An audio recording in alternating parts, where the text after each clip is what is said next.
Greetings, and welcome to the Thirsty Mage, the pub where friends get together for a pint and a discussion about our favorite RPGs. Tonight is a special Know Your Developer episode. Instead of going through the hours of research, the subject was kind enough to send us their CEO and game director. I'd like to welcome to the show Ben from Snowcastle Games. Hi David, thank you. Quite excited to be here. Great to have the information straight from the horse's mouth. No Wikipedia searching and source reviewing. It's great. I could just ask you the straight up questions. And yeah, I'll try to make as much sense as possible. Sounds great. Yeah, it's always fun talking to people who make RPGs and get a background look at all the rough and the tough work that goes into making the games that we enjoy. So yeah, we're glad to have you. Yep. So Snowcastle created Earthlock. It's an RPG that released on the Switch a little over a month ago, on all major platforms actually, not just the Switch. And so we're gonna go over. I've got a few questions about how the process worked and things about behind the scenes stuff. But before we start. On the show, we always talk about what we're drinking at the pub, but unfortunately, it's about 11 a.m. my time, and Ben's still at work over in Norway. So technically, it's neither of us are drinking. But what I'll do, I'll just change up the question a bit. Maybe just ask him. I've always been trying to plan a trip to Europe, and Norway is one of the countries that I'd like to visit, and. I guess that is if there's a beer out there that I should get if I manage to make my way up there. Is there anything that I can't leave Norway without trying? Yeah, there's recently been a lot of microbreweries.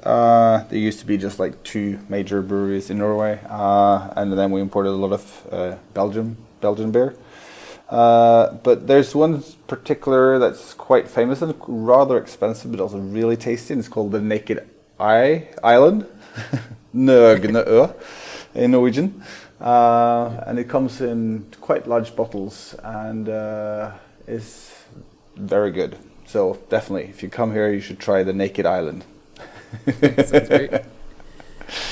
I gotta get out there eventually. It's Europe is basically where all the best beer is, and that's my opinion. Maybe kind of the home of where beer started. So yep, that's where I want to get out. So one day, I gotta save up my money. Yeah, you can get a Interrail ticket, so you can just go by train. You have one train ticket that lasts for a month, for example, and you can just go all over Europe. That's good. Yeah. Alrighty. So maybe before we get into the background stuff, maybe if you just want to let the listeners know just what Earthlock is, and maybe just give us a quick pitch of why we should be playing it.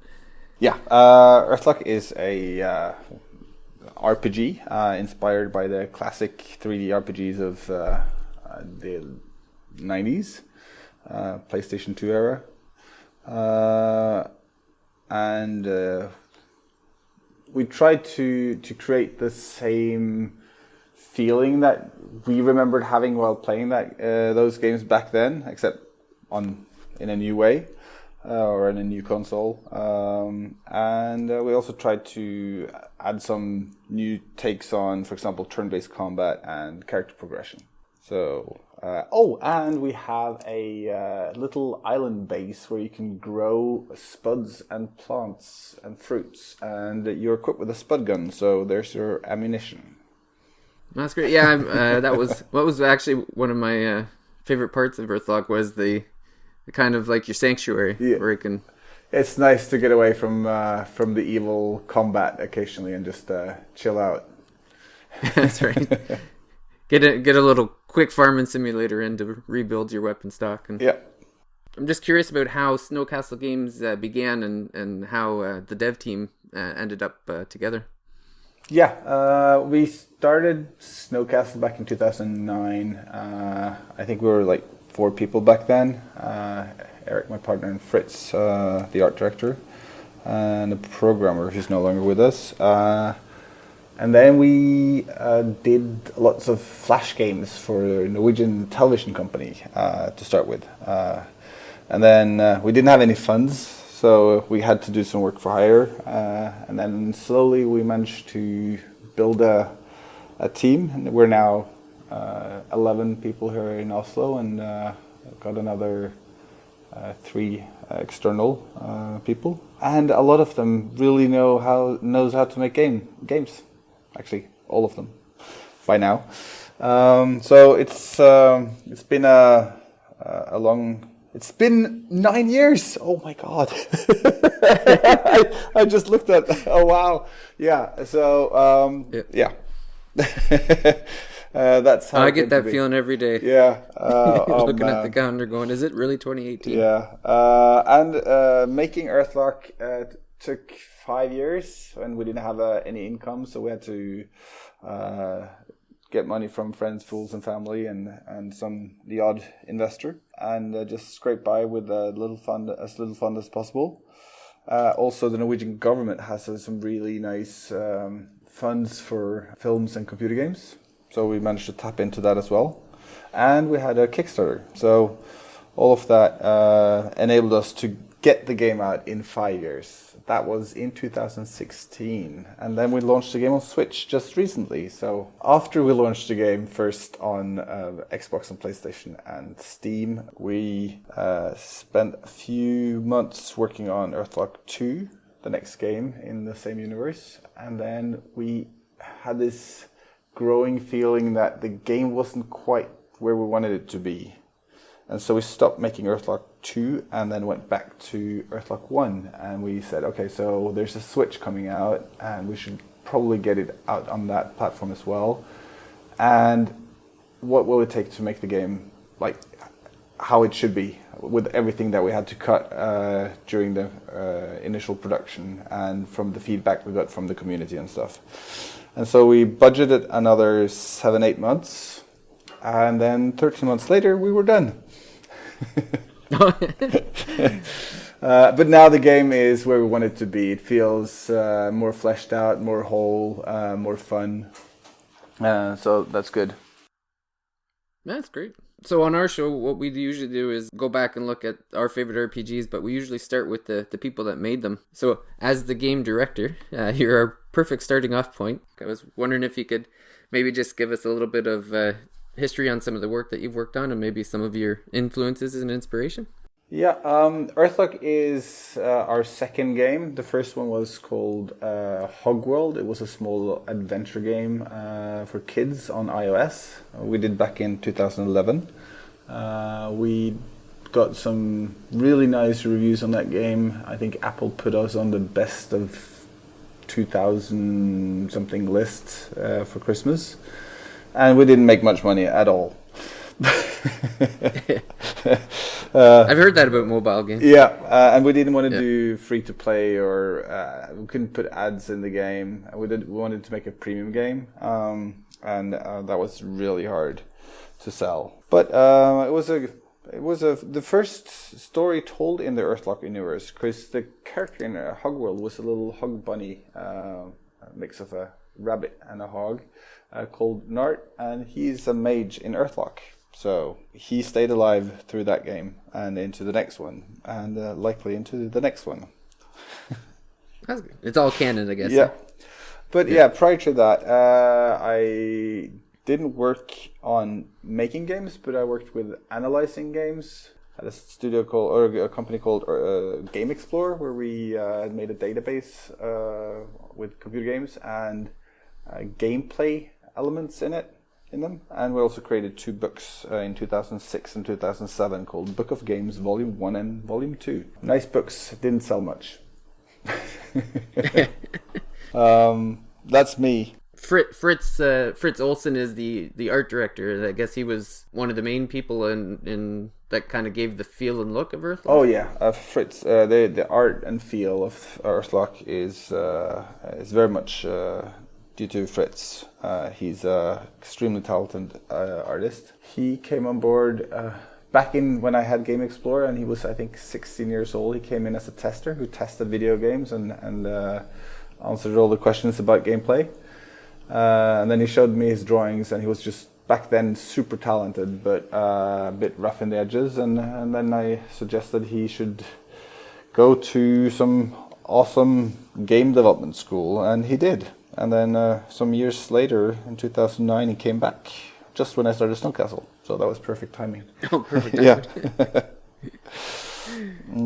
And then we got a few senior developers. I was lucky enough to get a phone call in December a few years back when we were really pushing the finances, or it was really tough on the finances, and I got a call from a very talented and nice guy called Thomas, who was married to a Norwegian woman, but he was living in Scotland and been working at a company called Rockstar for 10 years. Oh, yeah. Yeah, as a programmer and game designer. And I was like, well, yes, I got a job for you. I just need to find some money first. And he's been super with all that, with those 10 years of experience from a big company. He managed to level up pretty much everybody in the company over the next year. And then we got several other people now also with experience, and some new ones who came in as interns and then afterwards became junior designers. So a mix. That's great. And I noticed the composer for Earthlock is a fellow Canadian. Oh yeah, Aiko. She is a unique, rare talent. A friend of Fritz, I think, from his university days.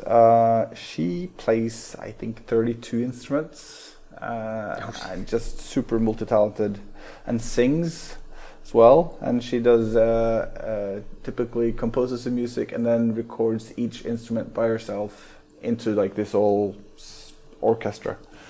So yeah, she's been a super fine, and she's been with us from the early days when we made Hogworld. She made beautiful music for that game, and continued making music for Earthlock. Yeah, it's good. Good that she's a friend of the art director. Yeah, because there's obviously could be some collaboration there. Of if she's looking for kind of direction or inspiration, I suppose. Then it's good to know to be the buddy of the art director of the game. Yeah. And also it's nice every time we go to Game Developers Conference in San Francisco. She tends to come down and help us man the booth and hang out. So even though we're on the other side of the planet, we can still see each other from time to time. That's great. Yeah. So maybe we'll start getting into the nitty gritty of the process. And I was going to ask you about you were talking about how difficult it is for when you're in game design finding funding and keeping things afloat. Yeah. And you had decided to go through Kickstarter for a portion of the money anyway. I was wondering if you could give me some kind of like a bit of insight on how like the kind of the decision process behind like using Kickstarter as a platform. And yeah, we back in what was that 2013 we had made a prototype of the game. We showed it at PAX West in Seattle. Got really good response, and then we went on Steam Greenlight and got greenlit in 14 days, and we got pretty cocky. At the same time, we were also really low on funds, so it was like, okay, I didn't quite think it was within our reach, but with all this positivity, let's try Kickstarter. That might just save us. And so we started a Kickstarter in mid-November, which is epic bad timing. You don't do Kickstarter in just around Thanksgiving and the Christmas holiday. People are thinking about that. So, yeah. So budgets are tight for everyone. Oh yeah. So halfway through that one, we just stopped it and said, okay, we're gonna regroup and do another one in March. We did some more homework and launched a new campaign in March, and that went really well. So we got $178,000. And that back then seemed like a lot of money that would bring us really close to completing the game. Now in hindsight, I can see that fund is less than 10% of the actual cost of the development. Oh, jeez. So yeah, it's enormously expensive having 10 people or 15 people work full time for a whole year with offices and everything. But we got the game out, and we also have, with the Kickstarter money, you also get a Kickstarter crowd of very friendly people, for some Kickstarters, that is. And I think the ruler is that you need to keep your backers informed of what you do. And if you do that, they seem to be really nice and helpful and less of the angry sort. I have looked at a few other Kickstarter campaigns, not of ours, and seen that they can go really sour if you don't do your crowdfunding work properly. Yeah, well, you can see like there's I know like some of the people on our site have funded different Kickstarter projects, and they don't always work out either. No. So that's part of it too. Is I think some people can be a little wary of going on Kickstarter just because of the risk involved of. Yeah, but that's the point with Kickstarter, because otherwise a lot of those projects would never happen.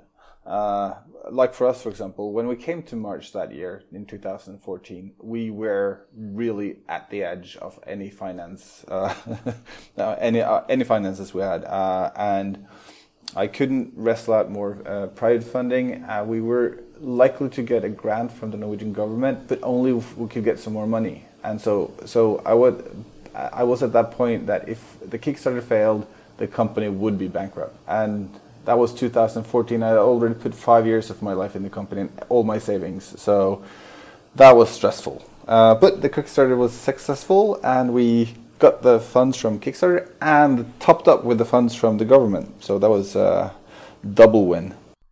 That's very interesting to me, because I even know people who kind of think, well, you know, the Kickstarter, I don't think they realize how much, like, the Kickstarter is only a portion. Like, I think some people kind of look at it and think, like, well, you got your funding, where's the games, you know, and not understanding. Like, when you said it was less than 10% of the total cost, like, I was like, wow, that's... Yeah, and at that point, I worked with games for 5 years, and I still underestimated how expensive it would be to complete the game the first time, and then we had to complete it again for the second time. So, yeah. Problem with games is that you can't design it on paper. You need to play and test it, and if it isn't fun, the game isn't done. You need to go back and redo it, and so it's really hard to plan properly. But with Kickstarter, I think that's what's very important for people to remember, is when you back someone on Kickstarter, you're backing them. You're not buying their game, you're backing them. It's a massive difference.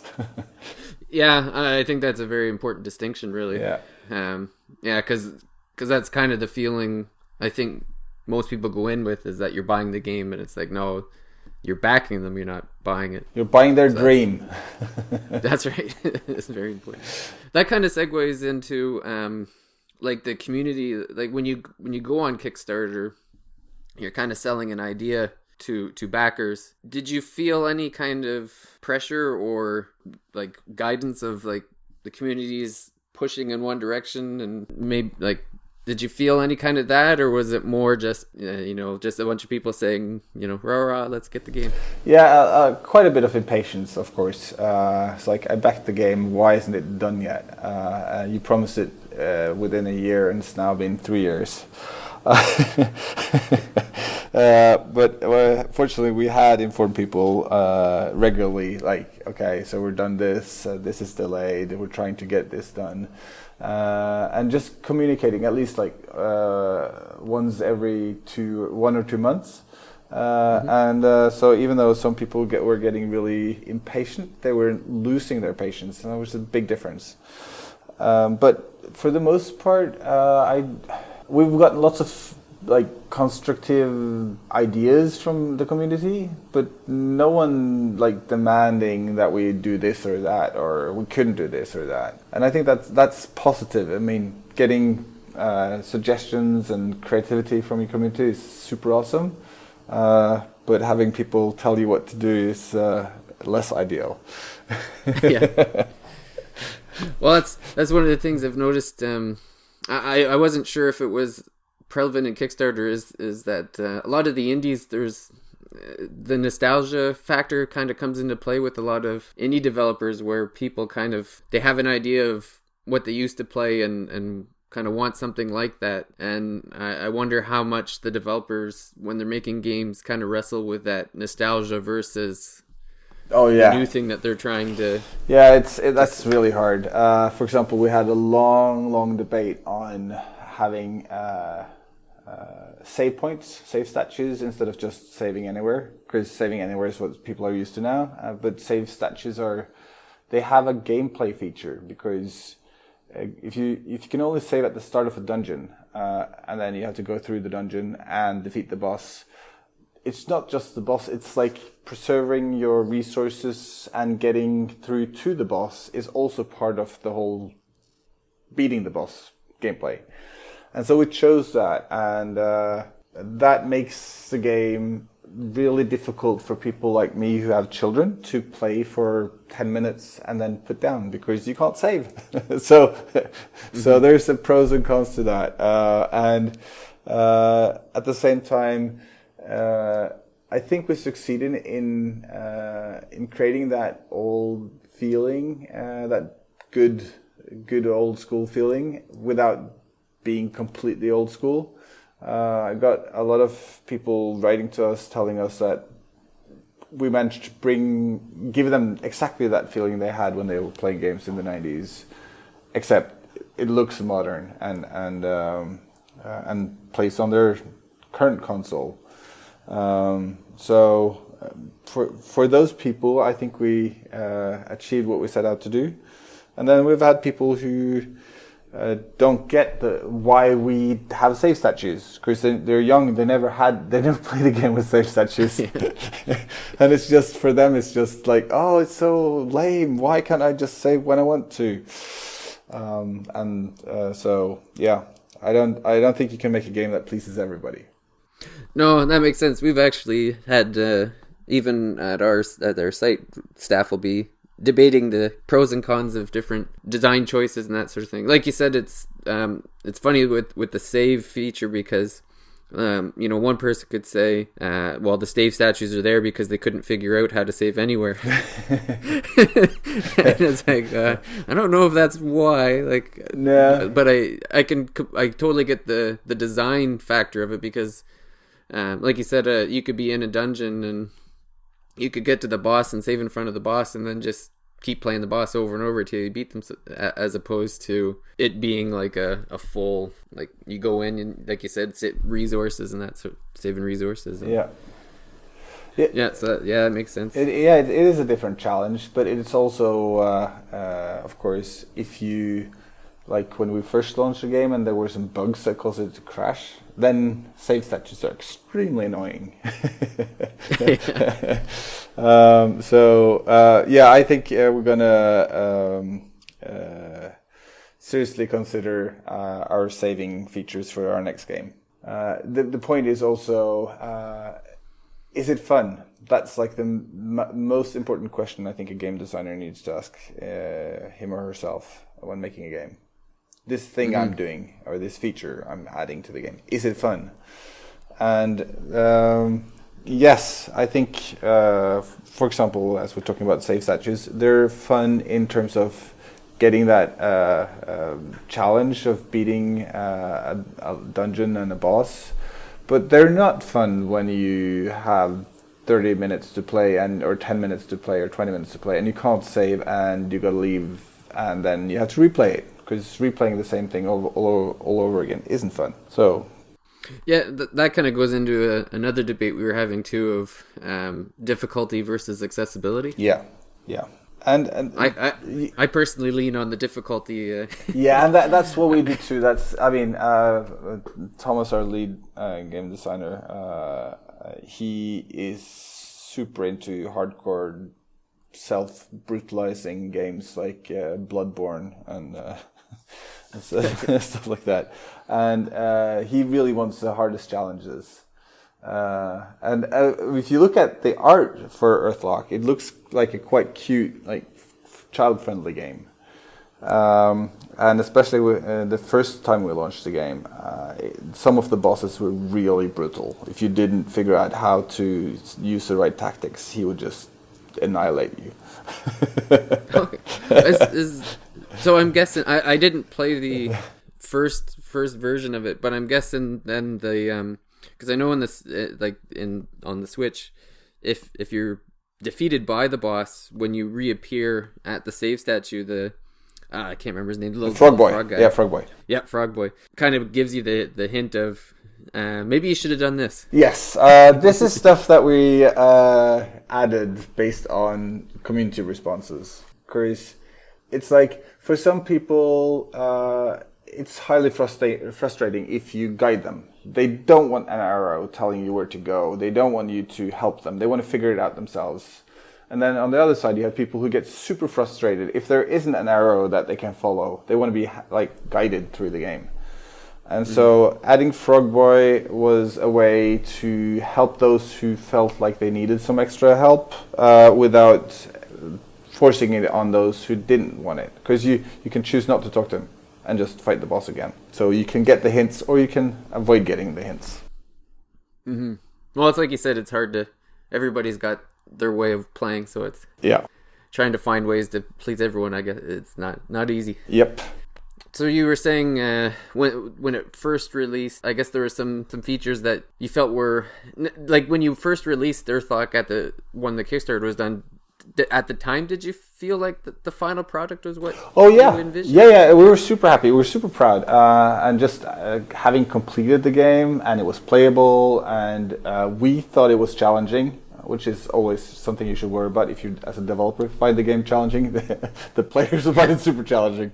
But we were super happy. We had made a lot of cuts, and because we've been working with this for so long, like 5 years, we knew all the characters by heart and what they like, where they came from, and what they were doing, and why they were doing it. So when we cut out parts of the game that we didn't have time to put in there, we cut out parts of the story that for people who didn't know all that we knew really made it hard for them to understand what was going on or follow the main narrative. The plot holes that made stuff not make sense. The female protagonist, Ive, came out as rather spoiled and not very nice when she's a really nice person. So one of the first things we did was rewrite the dialogue and her behavior in the first 5-10 minutes of the game to show her as she is. And that helped a lot. But then also there was like places where we simply hadn't had time to make all the things we wanted. So there wasn't any side quests and less interactivity in general. And so that was what we spent the last 13 months doing, was like adding side quests and mini games and silly stuff. Okay. Yeah, you can find some seeds that you can plant, and then they will grow a kitten tree that would spawn small kittens that you'll just jump around and do nothing but look cute. So, and I think that's important to have that time for polish and add those silly, fluffy, funny things. Yeah, it's a lot of times it's the small details that can really kind of push a game. Yeah. From enjoying it, not like. People loving like almost not Easter eggs, but kind of just like the fine details, like you said. Yeah.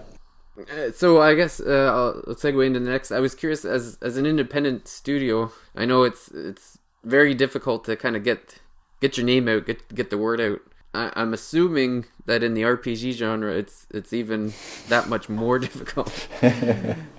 Yeah, we were lucky because we did the Kickstarter before it was super hard to do Kickstarter, and so we got 5,000 backers, and that definitely helped us get some attention. But as a no-name indie studio without any previous games, it's really hard to get attention from the games press, media, and publishers and investors. So yeah, you kind of have to prove yourself. Mm-hmm. And if you then once you publish the game and you're like, okay, now I'm finally going to earn money, then you realize that you're not alone. There's a lot of other indie developers out there. So the year we launched on Steam, there was 4,207 new games on Steam.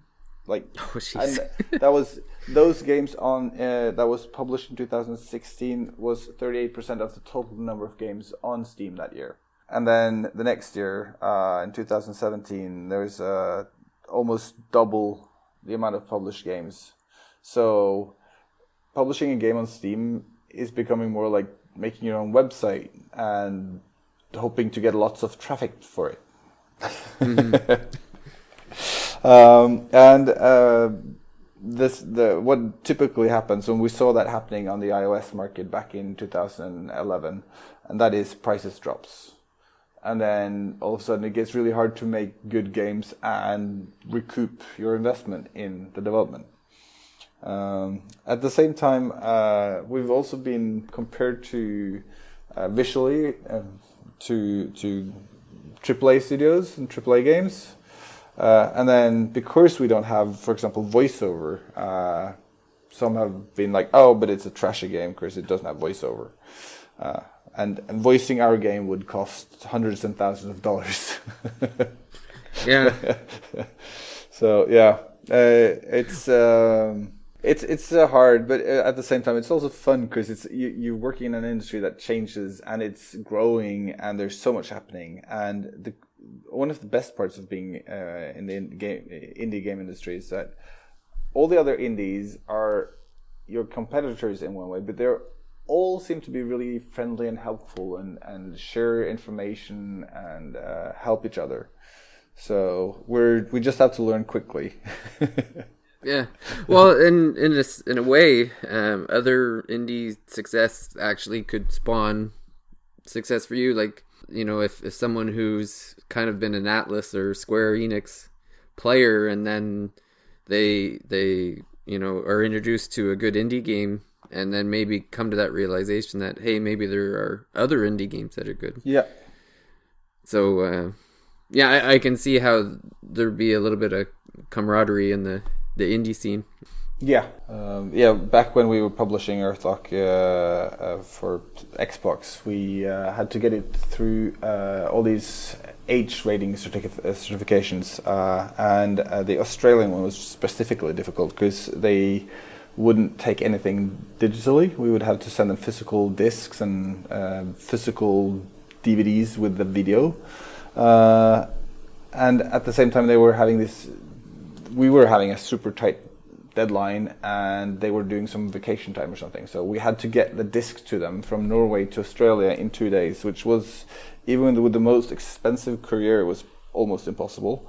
But fortunately, some really nice people from indie studio called Five Live Studio, former Bullfrog guys, worked on a game called Syndicate back in the old days, and then made a similar game now called Satellite Rain. They were so friendly, so they helped us. I could just send them all the binaries and the video, and they would burn it on a CD and DVD and ship it across the street. So we made the deadline. Oh, that's great.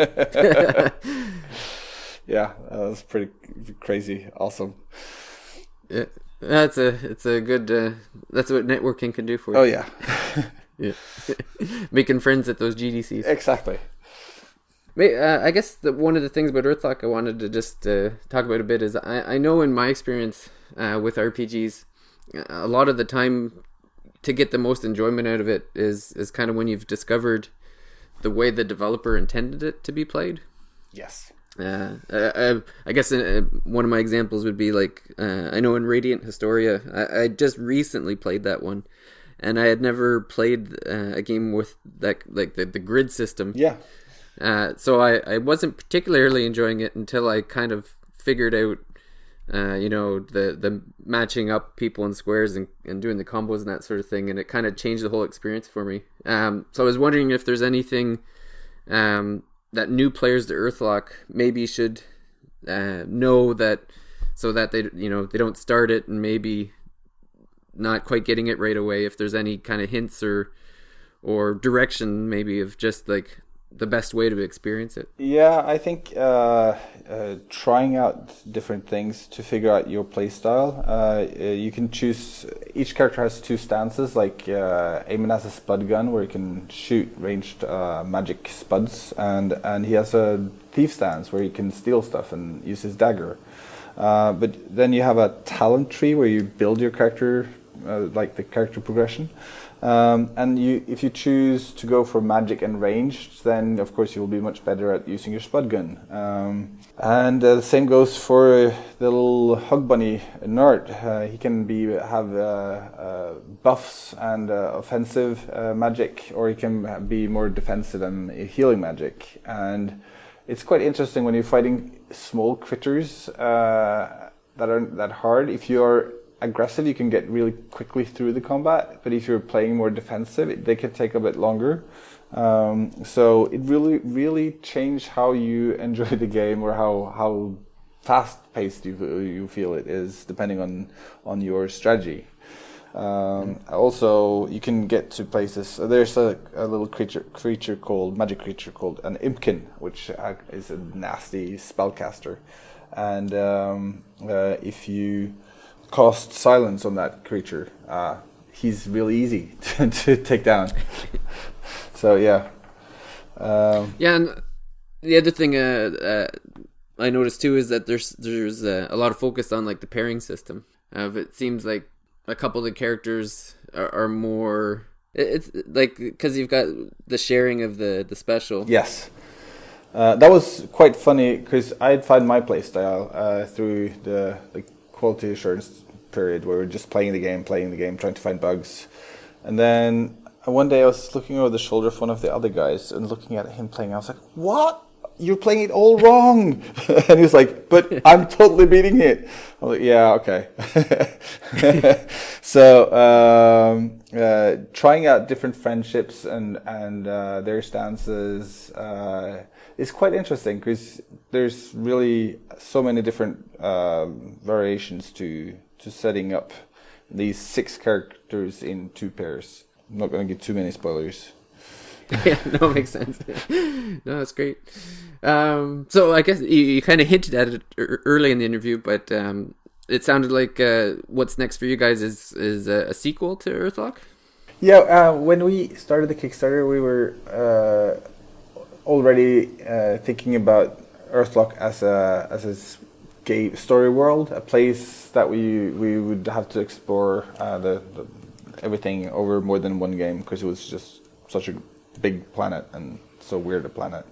It's a planet that has stopped spinning around its own axis, so it's like one side is always facing the sun and one is always in perpetual darkness, and that creates a really weird world with big contrasts between light and dark and cold and warm, and no sunset, or no time of day. You can't really tell what time of day it is because the sun's always there or not there. So the Kickstarter, we said we would make 3 games in this series, and we stuck to that. And it's super exciting because there's so much stuff that we were thinking about while we made the first game that we couldn't do, and for the next game we're gonna explore much more, telling or showing and letting you as a player interact with an environment where you can see the consequences of the tidal lock of the planet. So, like a city, how do you show that, or how does a city enable themselves to sleep at night and get this day-night cycle? How do they know what time it is? And so we've been looking at ways to deal with that. For example, in Norway, there's a little city in a deep valley next to a power plant, hydro plant that hardly sees any sun in October, November, December, January, and February. And in order to make life better for them, they have installed a big array of mirrors on top of the local mountain that reflects light into the city. And so one of those cities that are on the border of where it's light and dark could, for example, have a similar mirror array on a mountain or on a tower or something that would reflect light into the city. And then you can manually turn them if you want it to be dark at night, and then get them back in, or turn them back when you want it to be morning. And how would plants react?